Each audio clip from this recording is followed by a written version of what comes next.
we've invited and we want to invite more and more folks into trainings like this because we believe that doing church at this scale and a smaller model like this, everybody gets to play.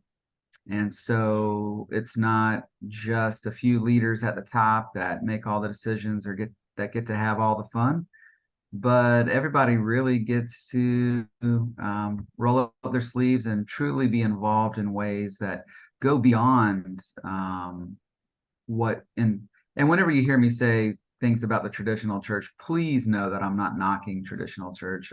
I'm barely a half step out of it myself, so I'm not taking a knock at that or a swipe at that. But I will say that, for a long time, as a vocational pastor, I've spent a lot of my time discipling people to run a hospitality team. And I've spent a lot of my time discipling people to run a soundboard and you would be surprised how many hours it takes, to coach people up to run the security team or to be in charge of different teams like the property team and how much time that can take. But in this model, the point that I'm getting to is that we all have the opportunity in real life to actually do ministry without a lot of the peripheral type stuff that it takes to keep the institutional thing going.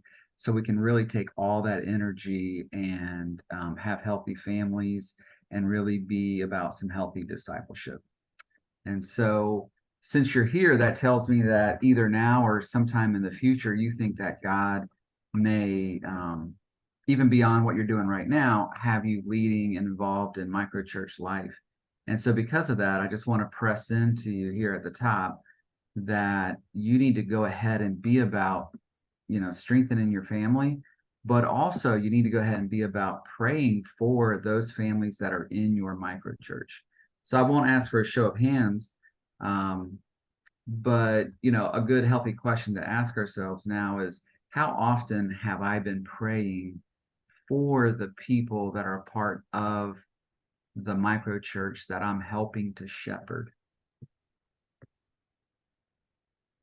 Because as a shepherd, that's really a top priority that we should all be doing. So one thing that we want to make sure that we're reproducing as we make microchurch leaders and co-leaders is that we have people that on a regular basis are thinking about and also praying for people that are a part of their group. And then you'll be surprised when you do that, how often the Holy Spirit will just bring to mind, you know what, you need to give that person a call. Or, hey, you know what, you need to be a blessing to that person in this way, in ways that would have never come to your mind unless you would have had them on a prayer list and you would have been going through thinking about them and praying that God would strengthen them. Does that make sense? So that's going to be one of our challenges at the end when I send out the notes for this. It's just that we want to make sure that even if it's just one other family in your microchurch this month, that not only are you going to spend more time trying to focus and minister on strengthening your own household, but that you would ask God to put somebody on your heart that you could pray for that month, that their family too would be strengthened. So that's the prayer part. I want to talk a little bit about the discipling part as well, and just ask a few questions and then take a few questions as well. So when it comes to microchurch, and we're all, I'm fresh out the gate, so I don't have all the answers. So I don't have a bunch of fill in the blank answers for you to write down tonight. I'll have that for the next group that comes through. So then they'll just write the answers in and they'll just know it, right? But let me ask you this. What have you seen in regards to your own family in the couple of 3 months that we've been about this, 4 months, whatever it's been? How has this kind of affected your family in terms of discipleship? Has anybody maybe engaged on the discipleship path that we laid out? You may have already had your own thing going. That's okay. You didn't need to pick up First John or Proverbs because you were already doing your own Bible reading plan or whatnot. but how has that affected maybe your family, your children, or maybe just how has being a part of micro church life versus being a part of traditional church life affected maybe the way your kids are seeing church?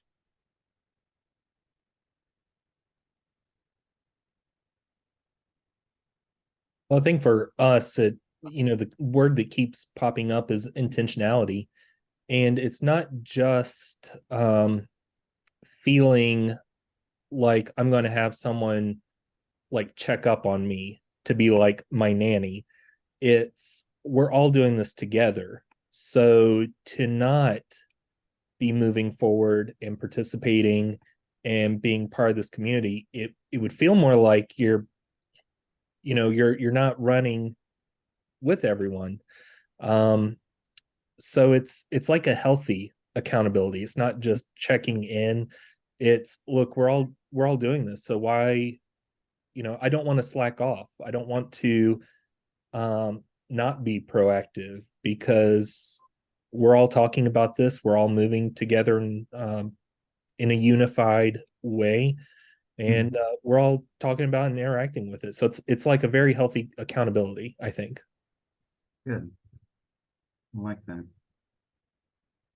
I think it's been kind of neat for us hosting, having our kids be involved in that process. Like we all have our own like little jobs and ways that we get the house ready for people to come. And so just kind of them being involved in service in that way. And also even with like the range of kids in the group is kind of fun as opposed to just being with their age range, which they get at school because they're in a Christian school, but Mhm. they having the range and they can kind of, the older kids can be more helpful with the younger kids, hopefully occasionally.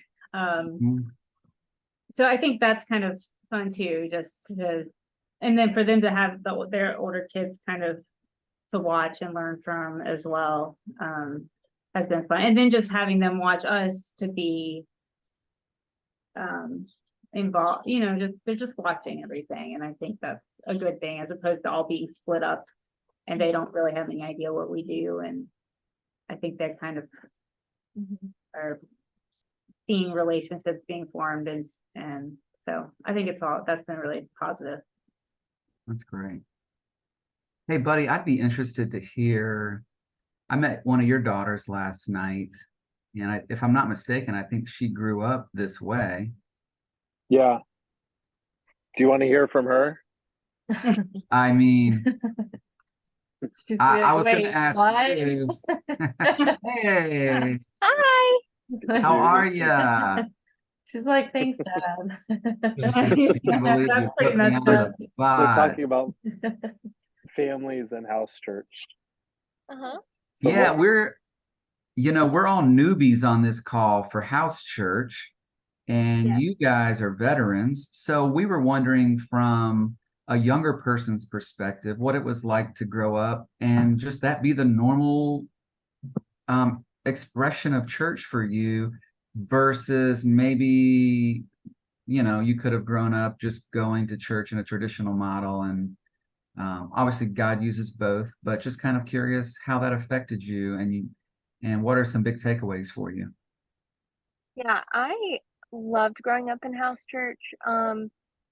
I've been, or I was a part of a house church probably from when we moved to Thailand when I was about 10 until maybe like I was 17. So Hmm. I was in a house church for about 7 years. I was always old enough to like, well, actually, our house church didn't split kids up, so we were just all together. So I was always part of it. I really loved that I got to get close to a lot of different people. Like I got to talk to adults that I wouldn't normally talk to. Even I was, 10 and there were a lot of high school seniors in our house church and I got to hang out with them because we were the only, kids gets Right. grouped into a much bigger bracket when there's only 8 of us under 18. So all of us were friends. And they graduated and they came back and I was like 15 and they were like, Adrian, it's so awesome to see you. And it was just Mhm. cool to have that relationship like across grade levels and age levels. And also to get to be close with the other parents. And it just really felt like family. We would do like breakfast. So it was just fun to come to church in the morning. And, there's always like, everyone knows when Miss Carmen makes cinnamon rolls, like everyone's super Mhm. excited. And it just, Hmm. there were lots of fun community things like that. Um, Sometimes we would do church different places, which was fun, like go to a waterfall and have church because we could, Mhm. because you're a small group. That's Yeah. something that Mhm. having a small group, it just makes it really versatile. Um, I loved having a voice as a kid. There was Yeah. one Sunday I Good. remember I was probably 18. No, maybe I was like a junior in high school, and the kids led.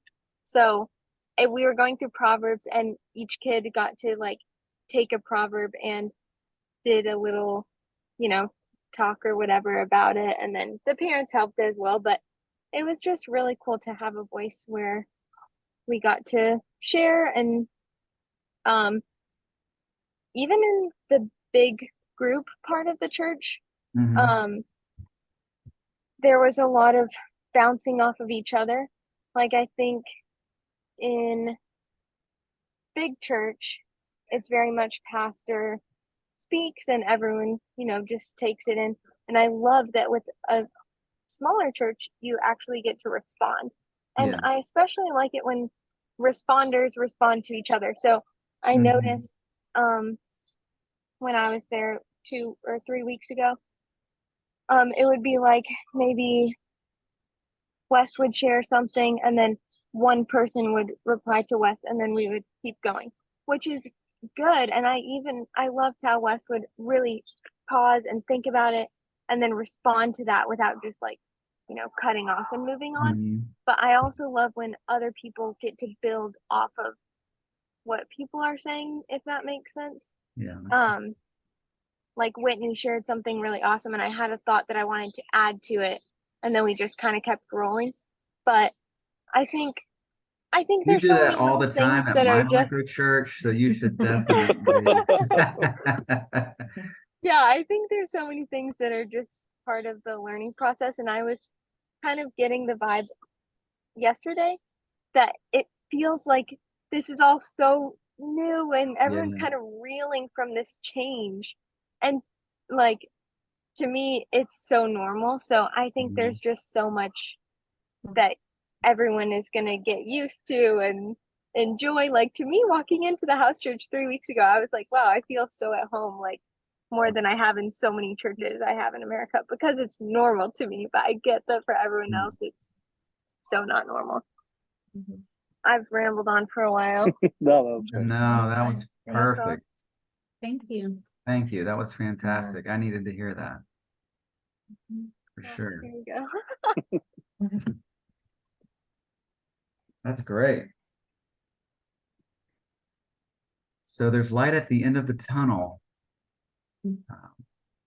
And things are good now. I mean, I'm really enjoying things, but definitely good to hear from another perspective for someone who's been doing that. And it's odd for them to go into traditional church, whereas for most of us, it was kind of hard or odd, or like, especially those early weeks or days, just trying to get over the hump and get into this thing. And so that's been really neat.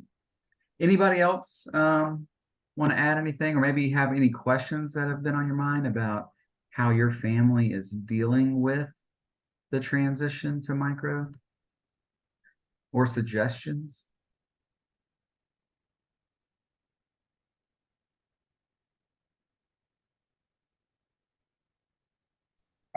Whitney would like to speak.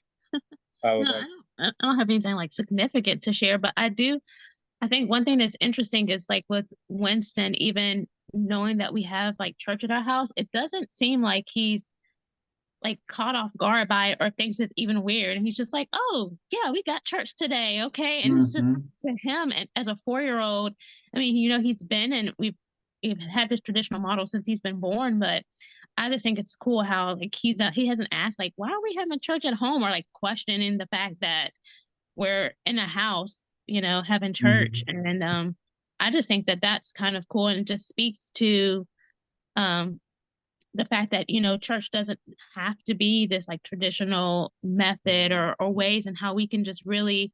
And I think it's great that he grows up knowing that we can have church in our own house. Like, you don't have to go out Mhm. and find a specific pastor or church, or I mean not pastor, but like a church, like you have to go Mhm. I out hear and you. find some and find some. And he's just like, okay, yeah, sure, let's do this, let's have church. And so it helps to kind of show that we are the church, no matter if we're in a building, in a house, or anywhere like that. So I feel like that's been really cool to see. And he asks questions, and we get to talk with him about those things. And so I mean, he's asked some interesting questions here that Mm. I didn't even know he would even have the wherewithal to even think about those questions. So Mhm. but yeah, and I think it's a great a thing for him, and I've been enjoying that. That's So that's awesome. all I had to say, but I didn't have anything like earth shaking. Yeah. Hey, kids are pretty resilient and Oh yeah. flexible, so that's awesome. Yeah, Yeah. honestly, I can't think of. For us, I feel like, I don't know, it's just made me think a lot about like, I don't know if y'all know our past, like before me and John even met, we both worked with youth ministry. I was in youth ministry for over 10 years. And you probably over 10 years. I don't know if it was before, I mean, combined with when we got married, but Mhm. and I loved it. I loved working with youth and everything, but you can only do so much in that sense. And you feel like in that capacity, like parents really a lot of times rely on you to be that light to their children.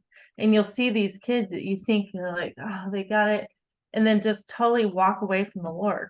Like after like, and you're like, whoa, what? Like, and were they just there for the fun, the excitement, this and that, whatever? And I just some things I always struggle with. I mean, just big events. I mean, things that I remember just talking to John about after. I'm like these events that like kids are just walking down and they have no idea what they're doing and they don't even understand. And are they going to get discipled? And like, I mean, just so much of that. Whereas I feel like in this capacity, like, I feel like we can truly equip families to disciple their own kids. Like that you can feel like, okay, I have poured in my children. And obviously we can't decide the choices our kids are going to make when they leave our home, but at least you feel like you've poured into them and that they're going to take that with them and not just like this experience, but and I think, Mhm. I think that is always like a struggle of families with kids our age, like, oh, they're not going to a youth group or but I'm like, gosh, I told John, I think a couple times, like, our kids get to do a lot of things like with their friends. And I'm like, I am more concerned that they are discipled well and that they're following the Lord and that they go out to make other believers than I do like that they've had this like youth group experience or something. I don't know. I just, life is so much more like, and I would love to see them have a heart to go in the mission field or go reach people for Christ. And so I guess I just think that's been a big like takeaway for me, and getting to see them like sit and interact and like think about what we're talking about. And, like, at least that's for me what has been on my mind through it all. Because, you just go through all the thoughts and everything. But I mean, that's just been my kind of takeaway from it,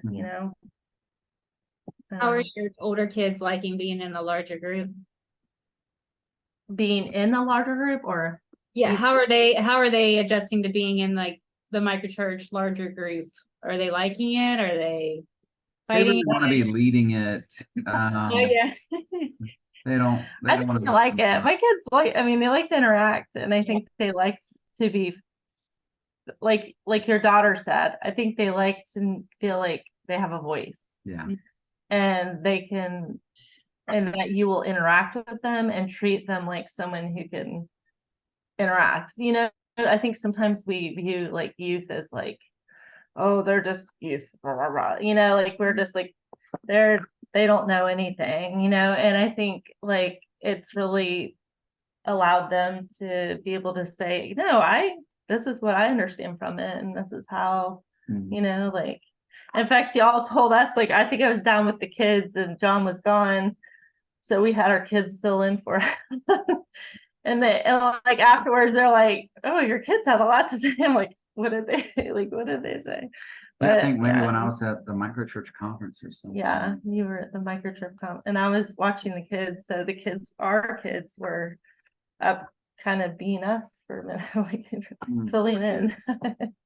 So Yeah, I think probably I mean, for me, a lot of hopefully what's happened is I'll throw out some for instances here.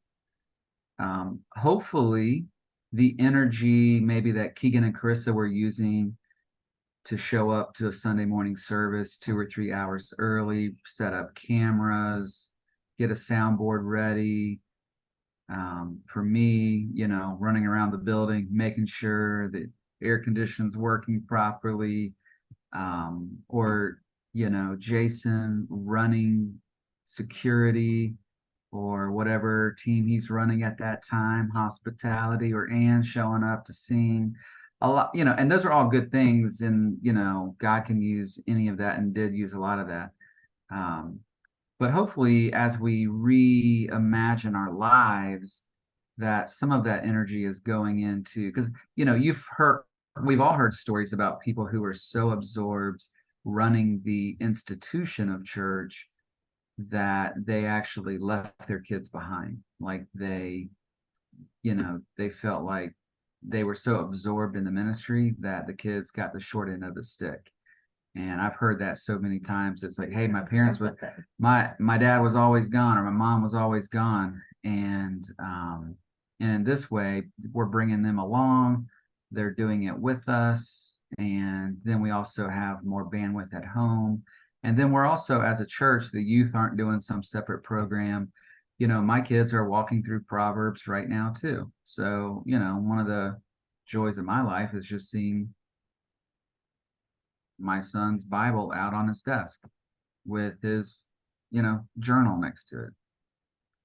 I mean, I'll take that over 20 years of, whatever. That's gold for me. So, yeah, so that's good. So that's a lot of the fruit that we're already seeing. And I do know that as we get established, that, one of the things that we're going to press into more and more is how these micro churches and the ones that'll come, as everyone's activated and serving, we can reach out to those other kids or families or teenagers that don't yet know Jesus, and add some complication to the mix and bring people into our lives more, and have people over at our house more that aren't walking with Christ yet. Like a lot of those things, we're wanting that more and more, and we're getting to a healthier place where we ourselves kind of finally got a little bit of a grip on what we're doing and how we're operating and how we're getting fed in our micro church and in our triads. And then letting that, us going through this operating system change in our minds, get established so that we can, boom, reach other folks who don't know Christ yet. So, but in order to do that long term, I'm going to come full circle and say, we just got to make sure. Yeah, it might seem simple or ridiculous, but hey, Keegan and Carissa, keep praying together, because that long term will keep you in the race and will keep you strong and steady, so that when you have questions that that you'll get the answers that you need and that you won't just kind of throw in the towel. Yeah. And Kai will see that and he'll understand that as being healthy part of his family one day. You know, like I just think, I don't know, I just think a big part of this is going to be equipping everyone not only to be more comfortable reaching others, but also in their own family unit to be discipling and to just, yeah, like I think that, I mean, if you see anything, most of the breakdown in society is because of unhealthy families. Like, you know, like if you look at anything, it almost always starts within that unhealthy family unit. And so I just think that's going to be a big part of this. I think it's going to be really neat to see. So, Yeah. I don't know. So I guess what I'm trying to say another way is we're not just trying to say, let's become insular and only think about ourselves. But it's kind of like on the airplane when they say, put your own oxygen mask on first and then help your neighbor. That is what we're getting at, is that we want to make sure in this process, we're coming to these steps in the future where we're talking about hospitality and witnessing and experiencing the harvest. And so all that stuff's coming. We just want to make sure that we're laying a good foundation for that. Sound good? Okay. So, and modeling that is huge. So we're going to be sending out a link for the message from last night. So, you know, last month when we did this, we went over some notes on abiding, but since we've got the audio for the message last night, one of the things that we're going to ask you to do, if you weren't there already, is to be able to go back, listen to that, and then use that as kind of a launching pad for asking God what he wants your family to grow in this month. Obviously, doesn't mean that any problems that you're having in your family or any your spiritual maturity that you're going to reach it all in the next 30 days. But hopefully what'll be laid as a pattern for growth for the future. So yeah, we could keep going, but we're at 9 o'clock. So I'm going to be sharing out some things, some challenges for this month. One of those will be just to be continuing to pray together as a family. Another one of those will be to be praying intentionally for at least one other family in your micro church every day. So that becomes a regular habit for you as a leader. Obviously, like I already said, listening to that sermon, but then also looking for ways to disciple your kids, both like we saw in Deuteronomy chapter 6 last night, both in regular teaching kind of a ways, but then also those moments along the way. And then if we do that, no matter what expression of church we're involved with, God will use us, because there's no magic model for doing church. So yeah. Any last minute thoughts or questions? Great. Love you guys. Appreciate you. And it's 9:02, so we're 2 minutes over, but you know what? Who cares? And I'm going to get you to close us out in prayer if you don't mind. Like that. You're muted right now, but There we go. I'll pray. Yes. Okay. God, we just thank you for this time that we have together to just learn more about what it means to be a micro church, and just thank you, Lord, that you are training us to just raise the next generation of micro churches. And I just thank you for all that you're doing at Belmont and in the life of this church. I thank you for this transition and for all the seeds that are being planted and that are starting to grow, Lord. That's just amazing, Lord. I thank you for that. I just pray for all of us present here tonight, Lord, that we take this training to heart and that you would help us to just only grow from here. So I thank you, and it's in Jesus' name, amen. amen. All right, you guys have a great night. Be on the lookout for an email from me. Hey, Kim. Be on the lookout for that email. And then if you didn't respond to the last email about the review and stuff, if you were part of that first training, shoot me a few sentences on how your focus on abiding for last month worked out for you. Keep that going. The idea is not just to lay that down and then focus on this. The idea is keep on abiding and then also add on something else so that it just becomes like a habitual rhythm in your life, that your family's getting stronger. So, all right, y'all have a great night.